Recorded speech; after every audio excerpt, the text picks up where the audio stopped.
haunted. ঘটনাটি প্রায় 1985 সালের দিকে ঘটে যায়। লিসনার, আপনারা যারা গ্রামের ঘটনা বেশি পছন্দ করেন, আজকের এই ঘটনাটি স্পেশালি তাদের জন্য। এই ঘটনাটি সম্পূর্ণ গ্রামের ঘটনা। কথা না বাড়িয়ে ঘটনায় চলে যাই। মূলত এই ঘটনাটির সূত্রপাত বিলে মাছ ধরাকে কেন্দ্র করে। এই ঘটনার কারণে দীর্ঘদিন এলাকার মানুষেরা বিভিন্ন ভোগান্তিতে থাকে, আর একের পর এক ভয়ঙ্কর সব ঘটনা ঘটতে থাকে গ্রামের মানুষের সাথে। আমি প্রথমে আপনাদেরকে এই ঘটনার স্থানের একটু বর্ণনা দেই। গ্রামটি ছিল বেশ বড়। এই গ্রামে ছিল খুব বড় একটি বিল, এবং বিলের একটু ওপরেই ছিল একটি বড় মেহগনি বাগান। মেহগনি বাগানের পাশে একটি খোলা মাঠ, আর সেই মেহগনি বাগান পার করেই ঠিক পাশেই একটি বড় বাঁশ বাগান, যে বাঁশ বাগানের ভেতরে ছিল একটা গ্রাম্য কবরস্থান। সময়টা তখন আষাঢ় মাস, চারিদিকে শুধু পানি আর পানি। তখন গ্রামের অধিকাংশ জায়গাতে পানিতে ডুবে গিয়েছিল। পানিতে ডুবে যাওয়ার কারণে সৃষ্টি হয়েছিল বিশাল বিল, আর ওই সব বিলের পানিতে প্রচুর মাছ পাওয়া যাচ্ছিল। যেহেতু আমরা জানি বর্ষাকালে বিলে নানা রকম মাছ পাওয়া যায়, সেহেতু গ্রামের অনেকেই রাতে এবং দিনে বিভিন্নভাবে মাছ ধরত। একদিন রাতের ঘটনা এটি। গ্রামের উল্লেখযোগ্য 3 জন লোক, রফিক, হাসেম এবং বাবু, এরা 3 বন্ধু ঠিক করে আজ রাতে তারা মাছ ধরতে যাবে ওই বাঁশ বাগানের পাশের বড় বিলটাতে। সেই বিলে প্রচুর পরিমাণ মাছ ছিল, এই জন্য সেই জায়গাটা তারা ঠিক করে। যেই ভাবা সেই কাজ। রাতে খাওয়া দাওয়া শেষে তারা মাছ ধরার প্রস্তুতি নিতে থাকে।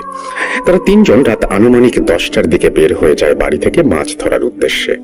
এবং বলে রাখা ভালো, ওই দিনটি খুব মেঘলা ছিল এবং থেমে থেমে বৃষ্টি হচ্ছিল। ওই বাঁশবাগান আর কবরস্থান পার হয়ে একটা মাঠ, তারপরে সেই বিল। তারা 3 জন মাছ ধরার জন্য সেখানে চলে যায় এবং মাছ ধরার জন্য নেমে পড়ে বিলের মাঝে। কিন্তু একটা অবাক করা বিষয় হলো, তারা অনেকক্ষণ ধরে চেষ্টা করে কিন্তু কোনো মাছ পাচ্ছিল না। তারা ভাবে যে আকাশ মেঘলা, যার জন্য তারা মাছ পাচ্ছে না। আমরা অনেকেই জানি বৃষ্টি হলে মাছ পাওয়া যায় না, এরকম সময় মাছেরা পানির তলদেশে থাকে। তারা যেহেতু মাছ পাচ্ছিল না, এর জন্য তাদের ভেতরে থাকা 2 জন হাসেম এবং বাবু সিদ্ধান্ত নেয় তারা আজ আর মাছ ধরবে না, তারা বাড়িতে চলে যাবে। কিন্তু তাদের ভেতরে রফিক একটু জেদি প্রকৃতির মানুষ ছিলেন। বাকি 2 জন হাসেম এবং বাবু যখন বাড়িতে যাওয়ার কথা বলে, তখন রফিক বলে, তোরা যা, আমি মাছ না ধরে বাড়ি যাব না আজ। তাকে অনেকবার নিষেধ করে তারা 2 জন যে রাতে একা মাছ না ধরার জন্য। হাসেম এবং বাবু রফিককে অনেকবার অনুরোধ করে তাদের সাথে বাড়িতে যাবার জন্য, কিন্তু সে নাছোড়বান্দা জেদ ধরে বসে রইল তাদের কথা না শুনে। এদিকে হাসেম এবং বাবু রফিককে সাথে না নিয়ে যাবে না, কারণ তারা জানতো এই বিলে অনেক আজব আজব ঘটনা ঘটে। গ্রামের লোকমুখে অনেক আজব আজব কথা শুনেছে তারা এই বিলকে কেন্দ্র করে। অনেক জোরাজুরির পরেও রফিককে রাজি করাতে পারল না তারা, এবং হাসেম আর বাবু বাধ্য হয়ে রফিককে রেখে বাড়ি চলে আসলো। কে জানতো ওই দিন রাতে রফিকের সাথে এমন খারাপ কিছু ঘটবে। ওই দিন রাতে আর রফিক বাড়িতে ফেরেনি। ভোরবেলাতে রফিকের বাড়ির লোক হাসেম এবং বাবুর বাড়িতে আসে খোঁজ নিতে। তারা এসে বলল রফিক নাকি সারা রাত বাড়িতে আসেনি। তখন হাসিম ও বাবু সবাই মিলে রফিককে খোঁজার জন্য বের হয়ে যায়। খুঁজতে খুঁজতে তারা সেই বিলের কাছে আসে গত রাতে যেখানে মাছ ধরতে বসেছিল। সেখানে পৌঁছে সবাই যেটা দেখে সেটা অনেক দুঃখজনক একটি বিষয়। তারা দেখে রফিকের লাশ বিলের পানিতে ভাসছে। তারা যখন সেই লাশটিকে কাছে আনে, তখন তারা লাশটি দেখে আরো ভয় পেয়ে যায়। তারা দেখে রফিকের শরীরে মাথা নেই, মাথাটা আলাদা করা, গলা কাটা অবস্থায় পাওয়া যায় রফিককে, এবং তার শরীরের বিভিন্ন জায়গায় বড় বড় ক্ষত। মনে হচ্ছিল শরীর থেকে কেউ যেন মাংসগুলো কামড় দিয়ে খেয়ে ফেলেছে, আর তার মাথাটা কেউ যেন ছিঁড়ে নিয়েছে। রফিকের শরীর দেখেই বোঝা যাচ্ছে এটা কোনো মানুষের কাজ হতে পারে না। তখন গ্রামে নেমে আসে শোকের ছায়া। মাথা ছাড়াই তাকে দাফন করতে হবে, কারণ অনেক খোঁজাখুঁজির পরেও সেই বিল বা বিলের আশেপাশে রফিকের মাথাটা খুঁজে পাওয়া যায় না। এদিকে রফিককে কবর দেওয়ার জন্য ঠিক করা হয় সেই গ্রাম্য কবরস্থানটি, যেটি ওই বিলের পাশে বাঁশ বাগানের ভেতরে অবস্থিত। এদিকে রফিককে কবর দেওয়ার জন্য যারা ওই কবরস্থানে গিয়েছিল, সেদিন তাদের সাথে ঘটে এক অদ্ভুত ঘটনা। রফিকের দূর দূরান্তের আত্মীয়রা আসতে আসতে অনেক দেরি হবে, এই কারণে ওই দিন এশার পরে দাফন করার সিদ্ধান্ত নেয় গ্রামের সবাই। বলে রাখা ভালো, রফিককে যেদিন দাফন করা হয়েছিল সেদিন আকাশের অবস্থা তেমন ভালো ছিল না। সারাটা দিন ঘন মেঘ, গুড়ি গুড়ি বৃষ্টি চলতেই থাকে। এবার লাশের গোসল, জানাজা, একে একে সবকিছু শেষ করে তাকে কবর দেওয়ার উদ্দেশ্যে সেই কবরস্থানের দিকে নিয়ে যাওয়া হয়। সবাই যখন রফিকের লাশ কাঁধে নিয়ে কবরস্থানের দিকে যাচ্ছিল তখনও বৃষ্টি পড়ছে। হ্যারিকেন আর হ্যাচাক লাইটের আলোতে কাঁধে মাথাহীন একটি দেহ। আশহাদু আল্লা ইলাহা ইল্লাল্লাহু ওয়াহদাহু লা শারীকা লাহু জোরে জোরে দোয়া পড়তে পড়তে সবাই যাচ্ছে গ্রামের মাটির রাস্তা ধরে সেই বাঁশবাগানের দিকে। গ্রামের যুবকরা যখন রফিকের খাটিয়া কাঁধে নিয়ে যাচ্ছিল তখন তারা সবাই একটা জিনিস অনুভব করছিল যে তারা যত সামনে যাচ্ছে রফিকের খাটিয়াটি ততই ভারী হয়ে যাচ্ছে। অন্য স্বাভাবিক সব খাটিয়ার থেকে এটা তুলনামূলক অনেক বেশি ভারী। রফিকের খাটিয়াটি এতটাই ভারী হয়ে আসছিল যে কিছু দূর যেতে না যেতেই নতুন ভাবে মানুষ বদল করে দেয়া হচ্ছিল সেটি ধরতে। সবাই কেমন একটা অবাক হয়েই খাটিয়া ভারী হওয়ার এই বিষয়টি মেনে নেয়। একটা মৃত মানুষের ওজন কিভাবে এত দ্রুত বাড়তে পারে সেই বিষয় নিয়েও তাদের কোনো ধারণা ছিল না। একটা পর্যায়ে তারা মাটির কাদা রাস্তা শেষ করে অল্প পানিতে নেমে পড়ে। বর্ষাকাল হওয়ার কারণে অধিকাংশ জায়গাতে যেহেতু পানিতে ভরে গিয়েছিল, যার কারণে সেই কবরস্থানের আগের মাঠটিও পানিতে ভরে গিয়েছিল। এবার তারা হাঁটু পানি ভেঙে অনেক কষ্টে অবশেষে সেই কবরস্থানে পৌঁছায়। এদিকে সারাদিন পানি হওয়াতে এবং চারিদিক পানিতে ভরপুর থাকার কারণে রফিকের কবরে পানি উঠে যায়। সবাই মিলে খাটিয়া রেখে কবর থেকে পানি সেচে অনেক কষ্টে কবর দেয় রফিকের দেহটি। কবর দেওয়া সম্পূর্ণ হওয়ার পর সবাই দোয়া করে তার জন্য। সবকিছু যখন শেষ তখন সবাই বাড়ি ফেরার উদ্দেশ্যে রওনা হয় সেখান থেকে। সবাই যখন সেই বাঁশবাগান থেকে কিছু দূর চলে আসে তখন সবাই মিলে একটা জিনিস লক্ষ্য করে, হঠাৎ সেই বাঁশবাগানে প্রচুর ঝড় উঠেছে। আশেপাশে কোনো গাছে বাতাস লাগছে না, শুধু সেই কবরস্থানের বাঁশবাগানে ঝড় হচ্ছে। মনে হচ্ছে পুরো বাঁশবাগানটা যেন কেউ দুমড়ে মুচড়ে ভেঙে ফেলবে। এবার সবাই এই দৃশ্য দেখে ভয় পেয়ে যায়। সবাই একসাথে দোয়া পড়তে থাকে, তাড়াতাড়ি সেখান থেকে দৌড়ে চলে আসে বাড়িতে। এই ঘটনার পর থেকে ওই কবরস্থানে আর সেদিনের সব ঘটনার জন্য মানুষের মনে ভয়ের জায়গা করে নেয় রফিকের মৃত্যুটি। ওই দিন রাতের পর থেকে আর তেমন কিছু ঘটে না গ্রামটিতে। কিছুদিন পর সব ঠিকঠাক হয়ে যায় এবং সব ঠিকঠাক চলতে থাকে। তারপর ঠিক 7 থেকে 8 দিনের মাথায় শুরু হয় গ্রামে একের পর এক ভয়ানক ঘটনা। গ্রামের যে মানুষই রাতে ওই বিলের পাশের রাস্তা দিয়ে বাড়ি ফেরে তার সাথেই দেখা হয়ে যায় রফিকের সেই গলা কাটা লাশটির। অনেকে আবার রফিককে বিভিন্ন সময় বিভিন্ন জায়গাতে গলা কাটা বিভৎস অবস্থাতে দেখতে পেত এবং ভিতরে ভিতরে কেউ কেউ আবার বিলের পাশে কবরস্থানেও মাথাবিহীন অবস্থায় রফিকের শরীরটিকে দাঁড়িয়ে থাকতে দেখত। এই পর্যন্ত যারা রফিককে দেখে ভয় পেয়েছে তাদের ভাষ্য মতে রফিকের সেই গলা কাটা দেহ তাদেরকে হাত নেড়ে ইশারা করে কাছে যেতে। এমন সব অদ্ভুত ঘটনার মাঝে গ্রামের একজনের সাথে ঘটে যায় ভয়াবহ এক ঘটনা। একদিন রাতে ওই গ্রামের ফয়েজ নামের একজন অনেক রাতে বিলের ওই রাস্তা দিয়ে বাড়ি আসছিল। চাঁদনি রাত হওয়ার কারণে চারিদিকটা চাঁদের আলোতে স্পষ্ট দেখা যাচ্ছিল। আমরা যারা গ্রামের পরিবেশে গিয়েছি বা গ্রামে বড় হয়েছি তারা অনেকেই জানি শহরের চাঁদনি রাত তেমন একটা বোঝা যায় না, কিন্তু গ্রামে চাঁদনি রাত বোঝা যায়। তার কারণ ফাঁকা মাঠ, মাটির রাস্তার কারণে রাতে চাঁদের আলোতে যেন সবকিছু স্পষ্ট দেখা যায় আর আশেপাশে সবকিছু চাঁদের আলোতে চকচক করে। যাই হোক, সে যখন মাটির রাস্তা থেকে নেমে বিলের পাশে আসছিল তখন সে দূর থেকে একটা জিনিস দেখতে পায়। কেউ একজন বিলের কিনারাতে বিলের পানিতে ডুবোডুবি করছে। একটা স্বাভাবিক মানুষ যেভাবে গোসল করার সময় ডুব দেয় ঠিক সেভাবেই ডুবোডুবি করছে। ফয়েজ মিয়া বিষয়টি স্বাভাবিকভাবেই নেয়। সে ভাবে গ্রামের কেউ হয়তো গোসল করছে বিলে। এদিকে ফয়েজের রফিকের মৃত্যু আর গ্রামে একের পর এক ঘটে যাওয়া ঘটনাগুলোর কথা মনে থাকে না। সে আস্তে আস্তে সেই মানুষটার কাছে চলে যায় হাঁটতে হাঁটতে, এবং সে আস্তে আস্তে কাছে এসে চাঁদের আলোতে স্পষ্ট যেটা দেখলো সেটা দেখার জন্য সে মোটেও প্রস্তুত ছিল না। সে দেখে একজন পানিতে ডুবডুবি করছে, কিন্তু তার মাথা নেই, গলার ওপরের কিছু অংশ আছে।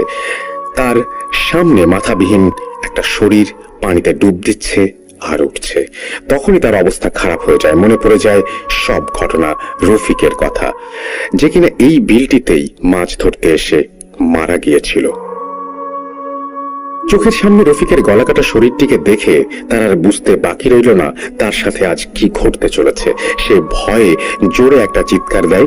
সে যখন চিৎকার দিয়ে দৌড় দিতে যাবে, ঠিক সেই মুহূর্তে সেই গলাকাটা শরীরটি মুহূর্তের ভেতর তার কাছে চলে আসে এবং তার পা টেনে তাকে বিলের মাঝে নিয়ে যেতে থাকে। তখন সে প্রাণপণে চেষ্টা করে মাটি আঁকড়ে ধরে রাখার জন্য। অনেকক্ষণ এভাবে ধস্তাধস্তি হয় আর সেই মাথাবিহীন রফিকের শরীরটি তাকে টানতেই থাকে। একসময় তার কানে ভেসে আসে দূরের মসজিদে থেকে ফজরের আজান। আজান শোনার সাথে সাথেই সেই শরীরটি তাকে ছেড়ে দিয়ে বিলের পানিতে দ্রুত মিলিয়ে যেতে থাকে এবং তখনই সে কোনো একটা গায়েবী আওয়াজ পায় এবং সেখান থেকে সে সেদিনের মতো রক্ষা পায়।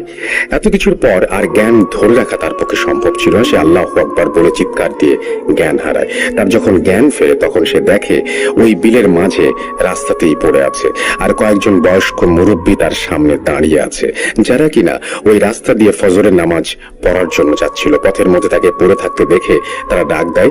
এইবার সেই লোকগুলো ফয়েজকে জিজ্ঞাসা করে তার সাথে কি হয়েছিল।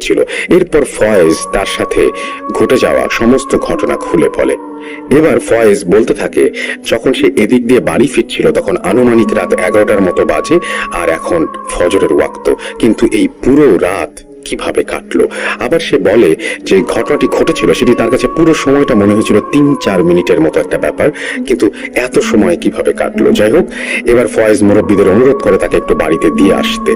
এরপর ফয়েজকে তারা বাড়িতে পৌঁছে দেয়। এই ঘটনার পর ফয়েজ গুরুতর অসুস্থ হয়ে যায়, জ্বর এবং সেই সাথে ফয়েজের শরীর আস্তে আস্তে শুকিয়ে যেতে থাকে। এভাবে দিনের পর দিন খারাপ অবস্থায় রূপ নিতে থাকে ফয়েজের অসুস্থতা।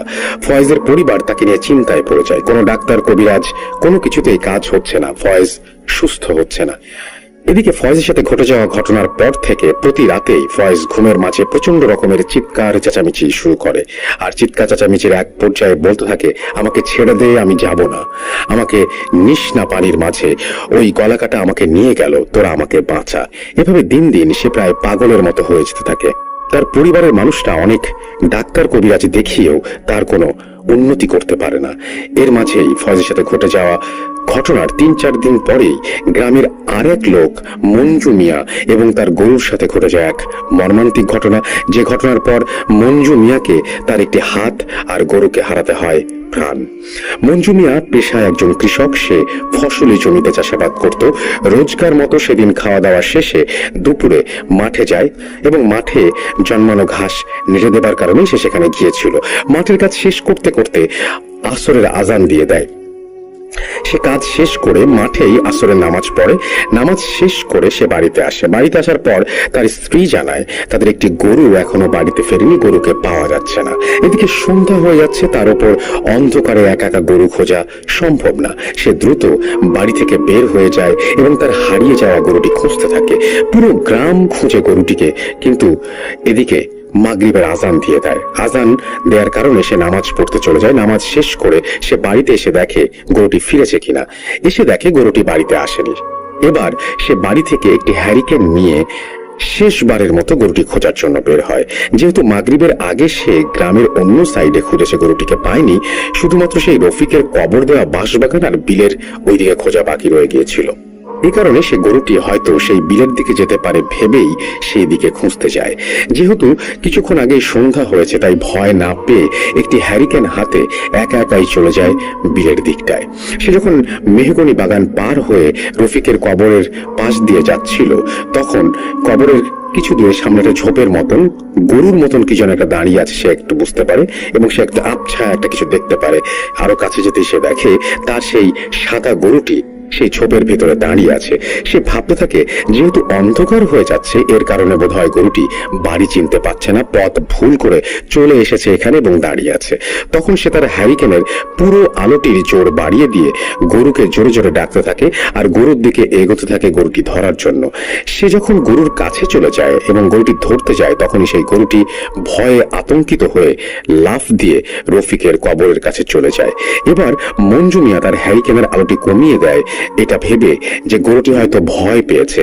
এবার সে অন্ধকারে টিপে টিপে গরুটির একেবারে কাছে চলে আসে এবং গরুটিকে ধরতে যাবে, ঠিক তখনই সে একটা শব্দ শোনে, আর তার কানে শব্দ আসতে থাকে রফিকের কবরের অন্য পাশ থেকে। শব্দটি এমন ছিল যে কুকুরের মুখে মাংসের হাড় নিয়ে কামড়াকামড়ি করে যেরকম একটা শব্দ হয়, ওই রকম ধরনের একটা শব্দ। সে প্রথমে ভয় পায়নি বিষয়টিতে, স্বাভাবিকভাবেই নেয়, সেভাবে হয়তো আশেপাশে শেয়াল আছে। অনেক সময় খাবারের খোঁজে শেয়াল নতুন কবরের মাটি খোঁচাখুঁচি করে। সে এবার অন্ধকারে সেই শেয়াল আকৃতির পশু দুইটাকে তাড়া দেয়, কিন্তু অবাক করার বিষয় পশু দুইটি সেখান থেকে একটুও নড়ে না। সে এবার ভয় পেয়ে যায়, কারণ শেয়াল থাকলে তো তাড়া দিলেই চলে যাবে, কিন্তু এই জন্তু দুটি কি? সে এবার সামনে থাকা জন্তুগুলি কি সেটি স্পষ্ট দেখার জন্য ভয়ে ভয়ে হাতে থাকা হ্যারিকেনটির আলোর জোর বাড়িয়ে দেয়। হ্যারিকেনের আলো বাড়িয়ে দিয়ে রফিকের কবরের দিকে তাকায়। সেদিকে তাকিয়ে হ্যারিকেনের আলোতে সে যেটা দেখতে পায় সেটা বোধহয় আমরা কেউই এই মুহূর্তে দেখতে চাইব না। সে দেখে তার সামনে শেয়ালের মতো মুখওয়ালা দুটি বিশাল আকৃতির জন্তু তার দিকে রাগান্বিতভাবে তাকিয়ে আছে। তাদের মুখে মাংসের টুকরো ঝুলছে। সেই জন্তুগুলো রফিকের কবর থেকে রফিকের সেই মাথা কাটা দেহটি উপরে তুলে এনে মাংস ছিঁড়ে ছিঁড়ে খাচ্ছে। তাদের মুখে হ্যারিকেনের আলো পড়তেই তারা মঞ্জু মিয়ার দিকে তাকায়। এবার সে প্রচন্ড ভয় পেয়ে আল্লাহকে বলে চিৎকার দিয়ে সেখান থেকে যাওয়ার চেষ্টা করে। এসব দৃশ্য চোখের সামনে দেখে সে সেখানে দাঁড়িয়ে থাকার সাহস করে না। হ্যারিকেনটি ফেলেই চিল্লাতে চিল্লাতে দৌড় দেওয়া শুরু করলো। কিন্তু ভয়ের বিষয় হলো মঞ্জু মিয়া যখন দৌড়চ্ছে তখন সেই জন্তু দুটিও তার পেছনে পেছনে তাকে তাড়া করে আসছে এবং বিশ্রী রকমের শব্দ করতে করতে আসছে। সে যত রকমের দোয়া কালাম জানে পড়তে পড়তে চিল্লাতে চিল্লাতে এক পর্যায়ে জ্ঞান হারিয়ে ফেলে। পরের দিন দুপুরে মঞ্জু মিয়ার জ্ঞান ফেরে। তার যখন জ্ঞান ফেরে ততক্ষণে অনেক কিছুই হয়ে গিয়েছে তার জীবনের সাথে। জ্ঞান ফেরার পর মঞ্জু মিয়া দেখে সে হসপিটালের বেডে শুয়ে আছে, আর তার গায়ে বিভিন্ন জায়গাতে ব্যান্ডেজ করা। প্রচন্ড রকম ব্যথা অনুভব হচ্ছে তার। সে যখন তার হাত নাড়িয়ে দেখতে থাকে কি হয়েছে তার গায়ে, তখন দেখে তার একটি হাতের নিচের অংশ নাই, তার হাতের নিচের অংশ কাটা আর সেটাতে ব্যান্ডেজ করা। তখন সে একটা কান্না শুরু করে এবং তার পরিবারের লোকদেরকে জিজ্ঞাসা করে তার হাতটি কাটা কেন। তখন সবাই বলে গত রাতে তার চিৎকার শুনে আশেপাশের বাড়িতে থাকা মানুষরা সবাই দৌড়ে যায় সেদিকটাতে। চিৎকারটাকে ফলো করে তারা, গিয়ে তাকে রক্তাক্ত অবস্থায় মাটিতে পড়ে থাকতে দেখে।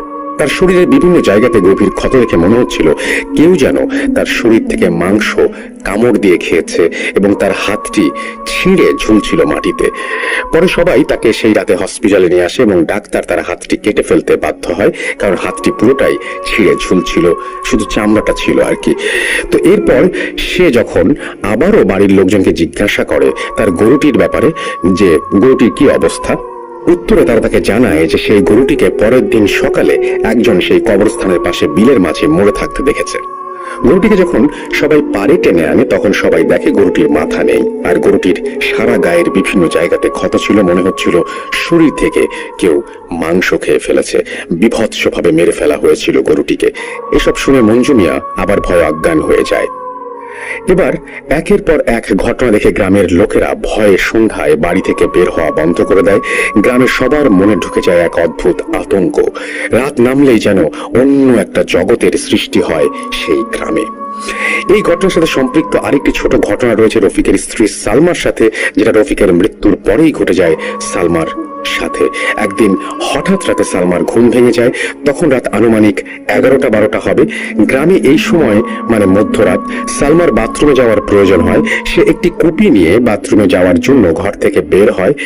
বলে রাখা ভালো, গ্রামের অধিকাংশ বাড়ির বাথরুমগুলো বাড়ি থেকে একটু দূরে হয় বা একটু পাশে হয়। রফিকদের বাসার বাথরুমটি ছিল বাসা থেকে একটু পেছনের সাইডে একটি বড় রেন্ট্রি গাছের নিচে। রফিকের স্ত্রী যখন কুপি হাতে সেদিকে যায়, বাথরুমটির কাছে যেতেই তার হাতের কুপি হালকা আলোতে সে খেয়াল করে কেউ একজন বাথরুমের পাশে সেই এন্ট্রি গাছের নিচে সাদা কাপড় পরে দাঁড়িয়ে আছে। রফিকের স্ত্রী সালমা যখন জিজ্ঞাসা করে কে ওখানে, তখন খেয়াল করে সেই অবয়বটি হাত ইশারা করে কাছে ডাকছে। এবার সে একটু ভয় পেয়ে যায়। সে ভাবতে থাকে এত রাতে কে থাকতে পারে সেখানে। সে ভয়ে ভয়ে তার হাতের কুপিটি সামনে নিয়ে আরেকটু বাড়িয়ে এগিয়ে যায় দেখার জন্য।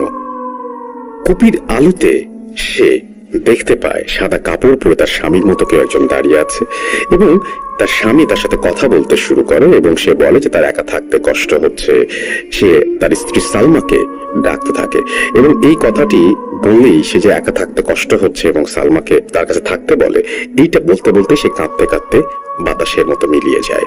এবার রফিকের স্ত্রী সালমা ভয়ে হাঁপাতে হাঁপাতে রফিকের বাবা মায়ের দরজায় এসে জোরে জোরে ডাকতে থাকে।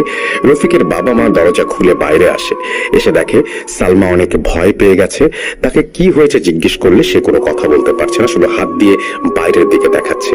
সে রাতে সালমা যখন স্বাভাবিক হয় তখন সে যা যা দেখেছে সবকিছু রফিকের মা বাবাকে খুলে বলে। এর পরের দিন গ্রামে সবার সাথে ব্যাপারটি শেয়ার করে রফিকের বাড়ির সবাই। এবার একটার পর একটা বিপদের জন্য গ্রামের সবাই সিদ্ধান্ত নেয় তারা সবাই মিলে একজন বড় তান্ত্রিককে আমন্ত্রণ করে আনবে তাদের গ্রামে, যাতে এই সমস্যার সমাধান এবং রফিকের মৃত্যুর রহস্য জানা যায়। যেই ভাবা সেই কাজ, গ্রামের সবাই মিলে একজন তান্ত্রিককে নিয়ে আসলো। তান্ত্রিককে আনার পর তান্ত্রিক সবাইকে একটি যজ্ঞের ব্যবস্থা করতে বলল। সবাই মিলে তান্ত্রিকের কথা মতো একটি যজ্ঞের ব্যবস্থা করে এবং সেই সময় সবাই তান্ত্রিকের কাছে একে একে জানতে চায় রফিকের মৃত্যু এবং এসব ঘটনার কারণ। এবার তান্ত্রিক যেটা বলে সেটা শুনে সবাই অবাক হয়ে যায়। তান্ত্রিক বলে এই গ্রামে যা কিছু ঘটছে সব রফিকের মৃত্যু এবং রফিকের জন্য। তার জানাজাতে কোনো একটি সমস্যা হয়েছিল, রফিকের গায়েবী জানাজা করার কথা বলে। আর তান্ত্রিক বলে গ্রামটিকে বন্ধ করতে হবে। এরপর একে একে তান্ত্রিক বলতে থাকে সে রাতে রফিককে কেন মারা হয়েছিল আর রফিকের মৃত্যুর কারণ কি। তান্ত্রিক বলে সেদিন রাতে রফিকরা 3 বন্ধু বিলে মাছ ধরতে গিয়েছিল। সেই বিলে দীর্ঘদিন ধরে এক শক্তিশালী রাগী বদমেজাজি জিনের জ্ঞাতি গোষ্ঠী বাস করত। সে রাতে তারা যখন মাছ ধরতে যায় 3 বন্ধু, সে সময় জিনেরা সবাই তাদের একটা বিশেষ কাজের জন্য একত্রিত হয়েছিল। রফিক এবং তার বন্ধুদের ঘোরাঘুরির কারণে তাদের বারবার সেই কাজে তারা বাধাপ্রাপ্ত হয় এবং জিনেরা খেপে গিয়েই রফিক, হাসিম এবং বাবুকে মেরে ফেলার সিদ্ধান্ত নেয়। তারা যখন সামনের দিকে আসে ঠিক এমন সময় তাদের ভেতরে একজন বলে বাড়িতে যাওয়ার কথা, যার কারণে তারা 2 জন হাসিম এবং বাবু তারা বেঁচে যায়। কিন্তু রফিক তার জেদের কারণে সেই রাত্রে প্রাণ হারায়। তার 2 বন্ধু চলে যায় কিন্তু রফিক থেকে যায় সেখানে এবং জিনেরা রফিককে মেরে ফেলে তার মাথাটা একটানে ছিঁড়ে ফেলে তার দেহ থেকে। আর তারা রাগে রফিকের গা থেকে মাংস ছিঁড়ে ফেলতে থাকে। আর জিনেরা রফিকের মাথাটি তাদের সঙ্গে নিয়ে চলে যায়, যার কারণে মাথাটি কোথাও কেউ খুঁজে পায়নি। তিনি আর কিছু বলেন না।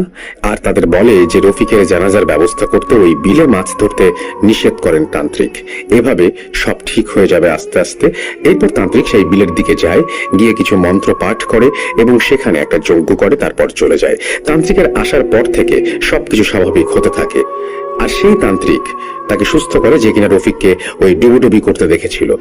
আর এরপরে রফিকের মাথা কাটা লাশটি কেউ কোনোদিন দেখেনি, তবে এখনো সেই বাঁশবাগানের কবরস্থানটি ভয়ের কারণ হয়েই দাঁড়িয়ে আছে। তা তখনকার সময় মাছ ধরা একটা খুব নেশা টাইপের জিনিসটা ছিল। তো আমরা একদিন উদ্যোগ নেই যে আমরা রাত 3টা 3:30টার দিকে আমরা বের হব, আমরা মাছ ধরবো। মাছ ধরার লোকেশনটা হচ্ছে ওনাদের বাড়ি থেকে 2 কিলোমিটার দূরে একটা শ্মশান আছে। আমাদের ওইখানে আগে বলে রাখি, হিন্দু অধ্যুষিত এলাকায় অনেক শ্মশান আছে।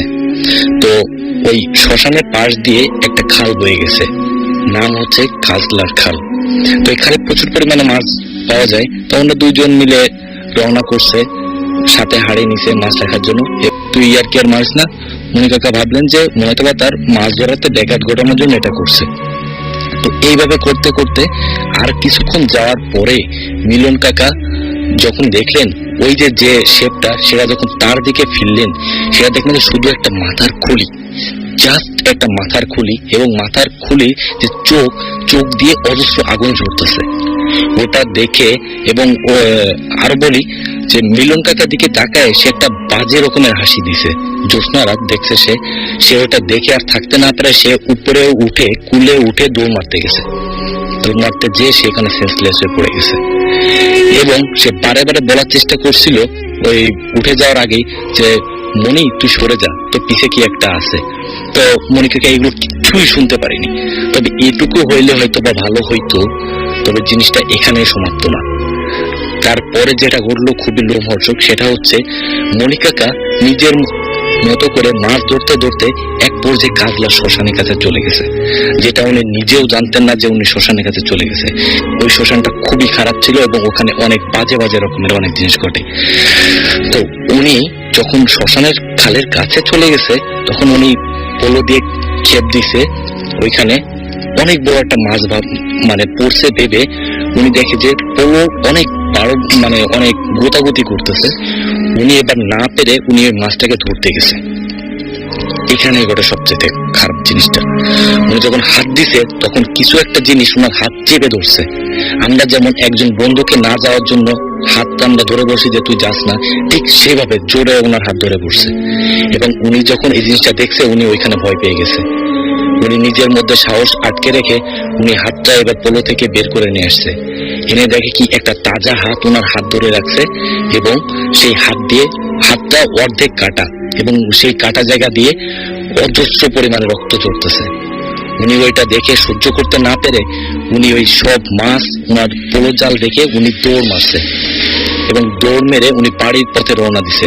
বাড়িটা 2 কিলোমিটার দূরে। এইবার উনি যখন বাড়ির দিকে রওনা দিছে তখন দেখতেছে যে বিভিন্ন রকম জিনিস, বিড়াল এসে ওনার উপরে হামলা করতেছে বা কুকুর এসে ওনাকে ধরার চেষ্টা করতেছে, এমনকি অন্য আরো অনেক পশু পাখি ওনার উপরে আটকে রাখার চেষ্টা করতেছে। কিন্তু উনি চোখ বন্ধ করে উনি দৌড় মারতে মারতে উনি বাড়ির উঠানে যে একটা চিৎকারি দিয়ে উনি ওইখানে পড়ে সেন্সলেস হয়ে গেছে। এবং ওই চিৎকার শুনে তখন ভোর হয়ে গেছিল। চিৎকার শুনে ওই মনিকাকার মা এবং বাড়ির আশেপাশে যারা আছেন সবাই মিলে এসে দেখে যে মনি সেন্সলেস হয়ে পড়ে আছে এবং তার হাত ধরে আছে একটা কাটা হাত। তখন আর কারোরই কোনো কিছু বুঝতে বাকি থাকলো না। তখন মনিকাকার মা রান্নাঘরে যে একটা লোহার শিক আগুনে পোড়াই এনে সেই কাটা হাতটার উপরে যেই রাখছে তখন ঘটলো আরো ভয়াবহ জিনিস। সবার সামনেই সেই কাটা হাতটা মনিকাকার হাত ছেড়ে সেটা লাফ দিয়ে পড়ে গেল। সবার সামনে সেটা আবার ভ্যানিশ পর্যন্ত হয়ে গেল। যেই হাতটা কাকার হাতটা ছেড়ে দিছে মনিকাকার, সেই মনিকাকা উঠে বসছে। উঠে বসে একটা কথাই যে মিলন কোথায়। তখন সবার মাথায় আসলো হ্যাঁ মিলনও তো মাছ ধরতে গেছিল। তখন সবাই মিলে, তখন ভোর হয়ে গেছে, সকাল হয়ে গেছে, সবাই মিলে মিলন কাকাকে খুঁজতে গেছে।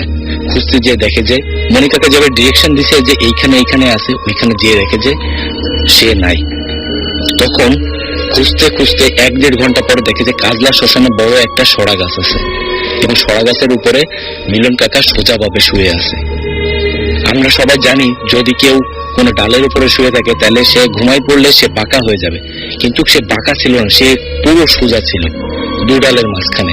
অনেক কষ্টে তাকে নিয়ে আসছে নিচে, নিয়ে বাড়ি এসে সে তাকে অনেকভাবে করার চেষ্টা করছে, অনেকভাবে মানে জ্ঞান ফেরানোর চেষ্টা করছে। যখন জ্ঞান ফেরেনি তখন একটা তান্ত্রিক ডেকে নিয়ে আসছে এবং তান্ত্রিক ডেকে নিয়ে আসার পরে তার জ্ঞান ফিরছে।